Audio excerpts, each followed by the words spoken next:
What's up, everybody, and welcome to And See That's the Thing, the podcast. I am your host, Darynn, and today I'm here with... Demarc BTB on Spotify and Apple Music and all the things. But you can call me Demarc. Welcome to the show. Thank you. I'm happy to be here. It's been a long week already, even though it's what day it is. All right, so let's get right into it. Tell me about your upbringing and who Demarc is.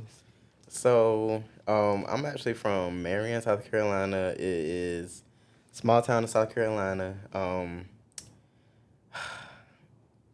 Really, I always bring this story up. It's so stupid. But when we were little, probably in third grade, the teacher told us to remember where we're from. We look like a chicken wing on the map, a chicken leg. It's a small country town. I could not wait until I was able to move to Columbia, just where I always wanted to live. And people might be like, it's just Columbia. But for me coming out of Marion, that was, for me, if I didn't want to go to Myrtle Beach, this was the place to go. So I feel like I am here. Can't say I have arrived yet, but I'm arriving. Okay. So what was it like growing up in Marion? Poverty. I actually really hate going back, all the time. Every time I go back, it's not the best memories. It's I see a lot. It's like everywhere I turn, I see memories. I see going to the cheap store. That's what we called it, getting hot dogs that he just put in the microwave. I see waiting at the bus stop. I just don't have a lot of positive memories. Just growing up. Yeah. Sorry that took a turn. Would you say that it's the poverty aspect of it that makes you not care for it? I would say that exactly. So moving here, honestly, when I came here in 2015, I was able to see just more city. Just the downtown of Columbia alone just felt more grander than what I was used to back in my hometown. So just going home and not seeing that at all. But they try to spruce up the downtown, but it's not giving. And not to talk down on Marion. But yeah, I don't see. That's just not it for me. But it's very humble beginnings. It taught me a lot about life. I always appreciate what I do have coming from Marion, because everything else I see is just a lot grander. Okay. So did you come out in your adolescence, or was it something that you did as you got older? Coming out for me, I would say probably when I was in 12th grade is when I started making those, those decisions. Mm-hmm. It was always a conflict just being that I was raised up in the church. I'm pretty sure even when I was in 12th grade, me and my mom had a conversation about it. But I don't know if my memory bad or her memory bad. We back we forgot every time. Every month, it's this is a new conversation every time. But I know I did come out to her when I was in 12th grade, because my pastor at the time wanted me to play. It's a specific type of biblical horn. But when I confided in my pastor that I was gay, she was she snatched that right on back. It was just not happening. So I know I probably came out around that time, but I feel like I officially came out to the world when I turned 19. And I'm sad that it took a tragedy to do so. What happened was my first love at the time, he got in a car accident. We were 4 months into our relationship, and after the car accident, I felt so bad because we weren't public and out at the time. And I wasn't able to live out loud and love out loud at the time. So after that, it was just all bets are off. I'm out to the world. It is what it is. And I will say it hasn't really been, I haven't had to come out anymore since that. I guess it's just always just been on me. Okay. So how was that, being that you did grow up in the church? Was that a struggle for you? How did your parents take it? It wasn't a struggle for me. It wasn't a struggle for me.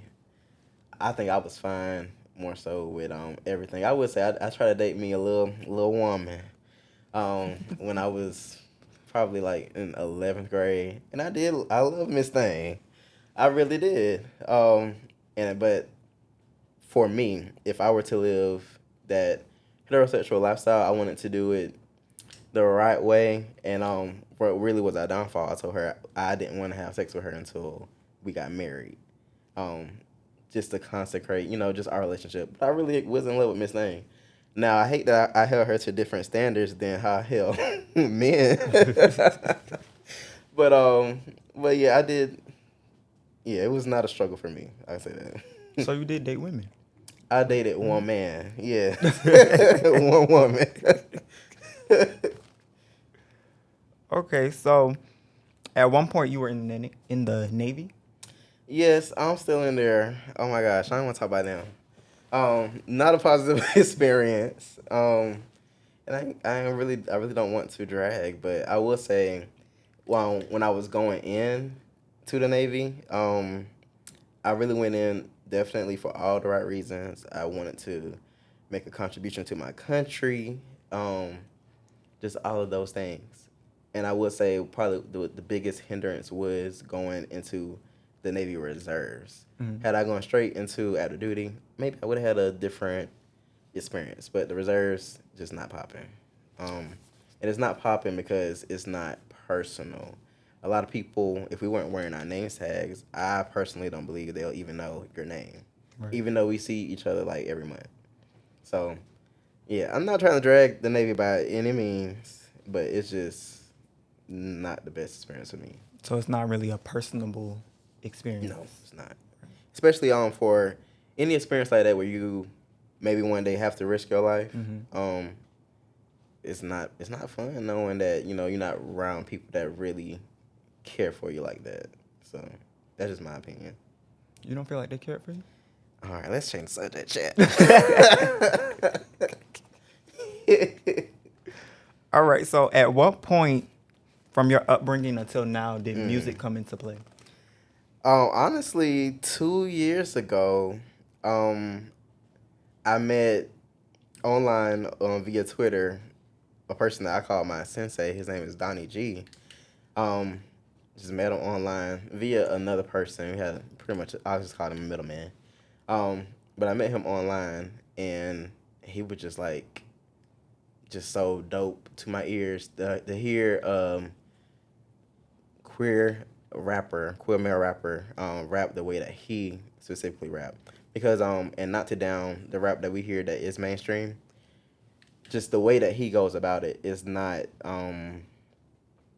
it's not always film coded. It's not always I don't wanna it's not always about pussy popping. It ain't always about um manipulating men, things like that. He has those records, but he was able to like just really spit bars and metaphors and similes, just all of that stuff. And I know we hear it like all the time. That's what everybody's saying about everybody. But for me, that's when I was able to really see it as a thing. So he inspired me because I'll be on Twitter just thinking I'm just doing something. We just, me and him, we actually talk quite frequently. And I put up a thread of me just, I guess, remixing "I Feel Free" by Nicki, just on my Twitter thread, quoting myself, looking so stupid back then. And it just really got me interested in music. And he kept saying, telling me to go in the studio and go record. Because I really had no intentions of doing so ever. Before I got into music, it was just poetry. Right. And I enjoy poetry, and I was only listening to R&B at the time. But after he kind of gave me a push into going to the studio, I was like, okay, well let's see what's going on. So I went in, did my first song. I hated it, but I liked it at the time because that was the best I could do. But I hate it now because it's not even on streaming. But but since then, it's just been like addicting. I can't stop. In my pastime, like all I do is just write music. And I like it because it just challenges my brain constantly to think about metaphors and Really, I feel like I'm a walking art whenever I do so. Mm-hmm. So that's what kind of got me into it. Okay, so talk about the poetry. How'd you get into that? Poetry. Oh, I wish I could remember really when. Honestly, it was around 2015, and it was around that time me being really in love, as deep as I was for that first time when I was with that man at that time. Um, Really just writing poems about our life and just envisioning what life would look like 5 years down the road and things like that. I actually wrote a poem for him, and it was really just for him, but I entered it into a poetry contest, and it made it to the semifinals. But I didn't really care about that part. Really, it was just for him. I wanted him to see I wrote this beautiful thing, and look, somebody else likes it, and they want to take it further. Um, I can't even find it now. That's what I really hate. I just remember parts of it. Um, but that's really what got me into it. Love will take you there. I tell you that. Okay. So do you only rap or do you sing? I only rap. I would never call myself a singer. You didn't grow up singing in the church? Nothing like that? They try to get me in the choir. I was not supposed to be there. I was not supposed to be there at all. Like I feel like I do have the ear for it, but I have the ear. I know what stuff's supposed to sound like. Mm-hmm. I just don't have the vocal cords for it. That's the thing. But that being said, I'll still also never down anybody for trying to sing ever, because well, actually two things. Even though somebody's voice might not be your cup of tea, that voice sound good to somebody. Mm-hmm. And then two, that's an individual. He's not meant to sound like any other person. Right. He's meant to sound like himself.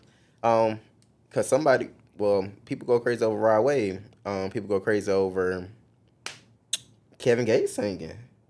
So it's not all about nobody. Nobody don't have to sound like Anita all the time or Beyonce all the time. Right. That's my thing. Okay. So how has music impacted your life? Um, I feel like it has made me tougher in different ways. There was an incident where there was a rap group chat at one point. Um, it got a little spicy at one point, and I ended up being like excommunicated. So, it really brought character to me, cause pretty much like, and I'm not to be dramatic, but pretty much I'm getting jumped, man. Like I'm getting jumped for real, so I have to defend myself like musically against an array of people. So I really feel like it brought character to me. It feel like it made me more tougher. It definitely also just opened my ear to different sounds. Because if you stick to what we only hear on mainstream, you're really missing out on a lot of other sounds that are out there, a lot of other concepts. Typically, I only listen to indie artists if I can help it. Um, Now I do have some mainstream favorites that I can't get enough of, but if I can help, I just listen to indie. One, to support them, but also two, we're hearing different stories that are not mainstream that the media is pushing on us to hear and like or consume. So who are some of your favorite indie artists? I'm glad you asked me. So first, definitely, I would say Donnie G, because that's my sensei for real. Two, I really can't. The list go on and on. But there's one that was my first collab that I worked with. Her name is Katomi. I just get chills just even talking about her.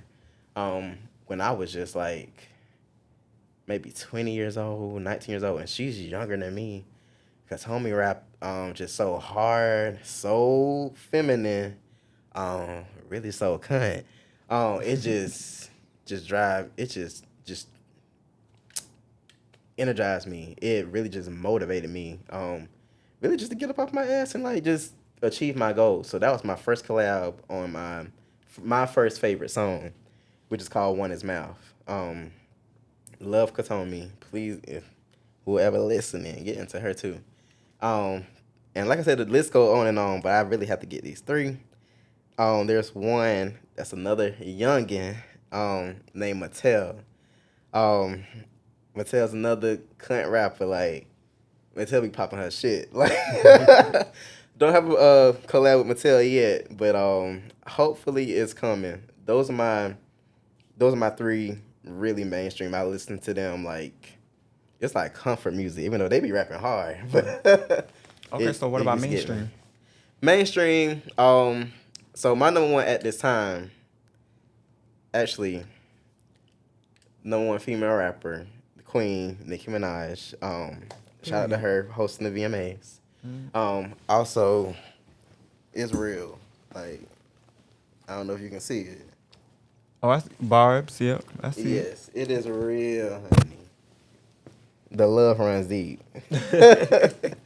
So, her definitely.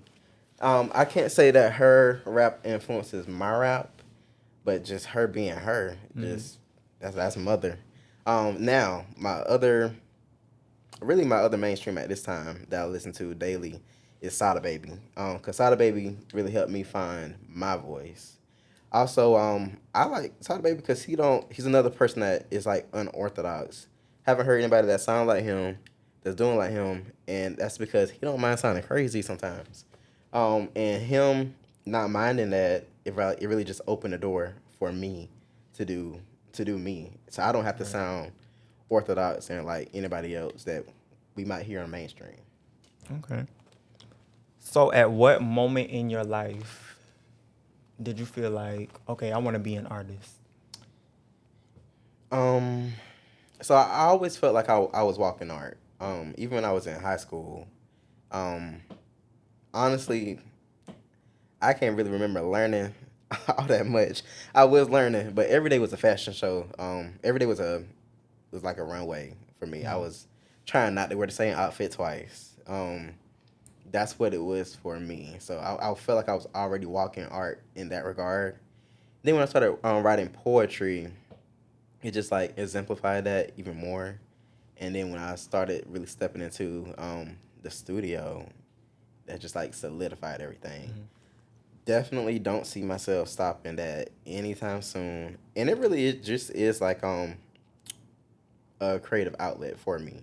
Now I would love to be a ghostwriter for somebody one day. That would be dope. But that's really all this stuff is like side things for me. Okay. So, do you feel like, as an LGBTQ artist, that you have to work a little bit harder? I feel like so from what I've been seeing on Twitter and like other social media, it seems like other indie artists, like just gay or straight, it's like they all have it rough. We all have it rough. It's hard to get your content out there if you're not doing what is mainstream. Um, do I feel like I have to work harder? I'm honestly like I feel like I'm the wrong person to ask this question because personally I don't ever compete like ever. It's always you see the material from me. So either you gonna buy it, either you gonna take this, you like what I'm selling, you like what I'm giving, or you gonna leave it. For me personally, that's not always the best way to be, but that's just how I am. Do you think that you could make it to that level of like a Lil Nas X or a Saucy Santana or? um, Honestly, that's not my biggest goal. That's really not my biggest goal at all. I feel like if that stuff comes, if that stuff comes, it's cool. But I'm more of a professional more than anything. Actually, one of my biggest goals right now is obtaining my degree. My bachelor's degree is first, and then my master's, and then being an entrepreneur. Have some things in the works. I'm really looking forward to that. Everything I do artistically really is just like side hustle and creative outlet. Um, yeah, I don't ever see myself in that regard. I would love to be behind the scenes rapping for a bitch though. Like, so that's I can definitely see myself there. I would love to be there and just helping somebody else create because I'm always going to create. So I would love to help somebody else achieve that. Okay. So you mentioned school. Tell me more about that. So right now I'm in school for business management, and I was telling my fiance, um, really I would love to be the head of maybe like a hospitality chain at one point. Um, Now if I gotta get it out the mud, I feel like I'll run the hell out of Hardee's, but I ain't want to. I really would love to just take the hospitality route. Um, but that's my biggest goal. That's my closest goal right now. Is just obtain this bachelor's, then go on and get my master's. Just so I'm able to even get more money. Then after that, I really have a plan of owning my own business. Not trying to take over the world. Maybe I should think bigger, but I would just love to have a local store here in Columbia where my art can really just flow even more. I have a sewing machine that is getting dusty. That I really want to dust it off, and I want to create some garments. One day I had this created, but I would love to be able to create things just of my own. So I'm looking into that one day. Funny that you mentioned fashion. So how did fashion come into play? Um, Really, like I said, every day was like a fashion show when I was in high school, and it's not because I was wearing like the latest whatever. That was not it. Actually, hell, when I was in high school, a lot of my garments were funded by the Clothing Closet, which is a thrift store, and I really love thrift shopping. Actually, um, so fashion came into play really just there. I do feel like every time someone walks out the house, they should be looking. They want to present themselves really well. Now I will say, in my earlier years, before the degree and everything else started hitting me, I was able to put on pieces together. Now I got a little plump. It's a little bit more difficult, but I feel like I'm still making it happen. All right. So do you see fashion as an outlet for you? It is. I would say like more so a year or two ago, it was that. For now, honestly, now I just be chilling. Um, I'm ready for winter, so I can put on my Uggs and a hoodie. Definitely. So along the lines of fashion, how do you feel about like toxic masculinity and just wearing whatever you choose So, to wear? hmm, for me, honestly, like a few years ago, a few pounds ago, I feel like I was able to like really just sit in the middle of masculine and feminine. My favorite birthday run I've ever had was probably 2 years ago, where I was in Charlotte and I was intentional about what I was wearing because I wanted it to be like I had a birthday weekend, Friday, Saturday, Sunday. I wanted it to be just 3 days of fashion, and for me, every piece just hit. I was doing the damn thing.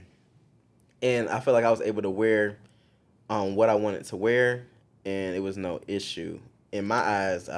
Anytime we put anything on, we feel like we misses and miss to put that shit on, and I Right. feel like that's what it was. When it comes to like toxic masculinity and clothing, it definitely is present, but I guess maybe I just ignore it a lot. I don't let a lot get into my world. Um, so honestly, I was just wearing years ago. I was just wearing anything. Now, my body structure has changed, so I don't really wear the same things. Plus, I just want to be comfortable now. That's all. Okay, so you mentioned earlier that one day you wanted to open maybe hmm a store and have all of your art and hmm everything in there. So do you feel like you can integrate your music and fashion with that? Um, I feel like whenever I do one day open this store, I definitely can incorporate the music, but I think that's always going to be like a side entity Mhm. of mine. I would love to do the store one because I feel like I feel like it's a lane of itself because what I plan to do is really just upcycle. Take these the garments that I used to be wearing in like from the thrift shops and things like that, Right. and make it into like something maybe you could see this on the runway. Definitely for it's for everyone, but really the kids, so they don't feel like they're just wearing hand me downs or whatever. But to answer the question, it really just would be a separate entity. I don't ever see myself tying in the music. Plus, also you don't want to feel like as an artist, you really don't want to feel like you pushing your product on somebody sometimes. Right. So, whenever, honestly, in all regards, when it comes to my music, whenever somebody gives me a listen, I want them to do it because they want to listen, not because like they're being told to listen or they feel like they have to listen. That's not fun. Okay, so you did say that music is pretty much like a side hustle for you. Do you ever think that you'll put out like a full-length project? Cause that was a question, that was asked of me. I don't foresee myself doing so anytime soon. Now, what I do see myself doing is always a EP in the works. It's always gonna be maybe a song paired with two others, and for me, that's fine enough. Like I don't feel like I have to put out a fully project, especially as an independent artist. Right. Because it's already a struggle to get people to like listen. Everybody's attention spans are not what it used to be. So I'm really fine with just doing maybe 3, 4, or 5 tracks on the EP because I feel like and honestly my mindset is every time I do that is okay. Well, if they didn't like one track, there's 2 others that they can identify with. Right. So that's always fine with me. And there's no shade against like any artist that does drop an album, but we work as artists, especially independent artists. We work super duper hard, and we want people to hear and listen to everything. So imagine dropping like a full length project, and you put all this money into it because studio is not cheap, and people only get like 3 songs deep into your 12. 12 song album. Like, that's not fun. Right. So, I'm going to keep on doing what I'm doing. Okay, so we're going to switch gears a little bit, right? It's going to get a little spicy. Okay. We're going to get into some hot shit, as I call it. Okay, hot shit. So I'm going to ask you a series of questions, and you just answer them as truthfully and honestly as you can. So, are you a top or a bottom? I'm fully versed, fully functional. Do you think that getting your ass ate demasculates a man? What? Ask me that one more time. What? Do you think that getting your ass ate demasculates a man? I don't think it does that, especially not for gay relationships. Even when it comes to like heterosexual or all the other types of relationships, I don't feel like giving your partner pleasure is anything to be ashamed of. Right. So, I'm saying no. Okay. Verbal or nonverbal? Personally, I'm nonverbal. 'Cause I be concentrating, but I don't mind verbal, but just don't expect me to talk back because I'm concentrating. Okay.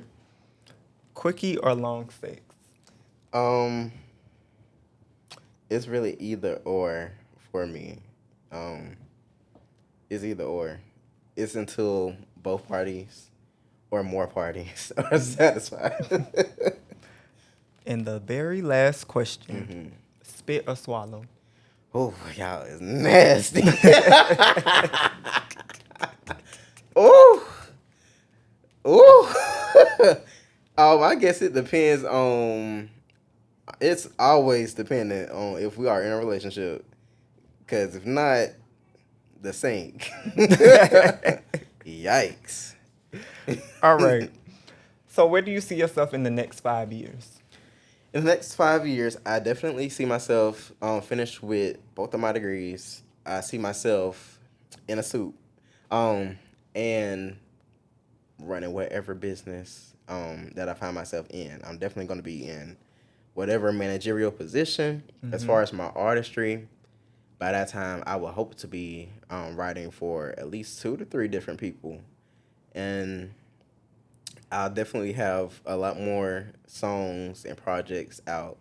Because everything about me, especially musically, is always a concept. It's never meant to be taken literally. It's always figurative language. I'm always talking about, I'm calling it something, but I'm talking about something else. Right. So I intend to put out a lot of different concepts that I haven't heard and that we need in the world, especially just as a queer person, pushing that narrative. So I definitely see that my music increasing too. And I guess my little startup business, it should be getting up off the ground just a teensy bit. But I foresee that definitely coming heavy within the next 10 years. That's happening. Okay. So in this current moment, what's next for DeMarcus? Current moment, what's next for me? Finishing up my little bachelor's. I have a project that should be coming out really soon. It should be called Selfish. I hope to also do something for Domestic Violence Awareness Month, which is next month, because there's been a lot of different tragedies that's been going on in both the queer world and also the straight world. And domestic violence is really a big topic that needs to be addressed. So I have something sweet that I want to do, and also a little freak project coming up soon too. Mm-hmm. So that'll be interesting. That's pretty much next for me. Okay. And where can people find you on social media? On social media, Twitter and Instagram, you can find me at Demarc BTB. Really, that's the only 2 apps I use. Everything else, you probably talking to somebody in the basement. All right. I thank you so much for coming and sharing your story and really getting to know you. Well, I appreciate it. Thank you for having me. All right, you guys, that wraps up this episode of And See That's the Thing, the podcast. I am your host, Darynn. And until next time, we'll see you. See you.